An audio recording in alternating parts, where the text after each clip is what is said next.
Humanity. Mwanda yeye, Mwanda yeye.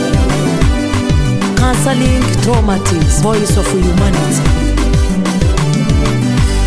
Voice of Humanity ilikuja kusaidia watu, kusaidia ushauri watu, kufundisha watu kisi ya kupiganisha, kumaliza traumatism.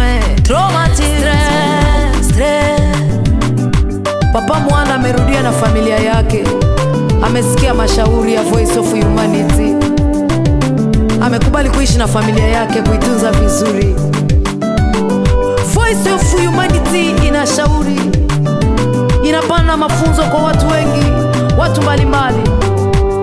Kwa ajili ya hiyo tunaomba kwa kila mtu ambaye yeyote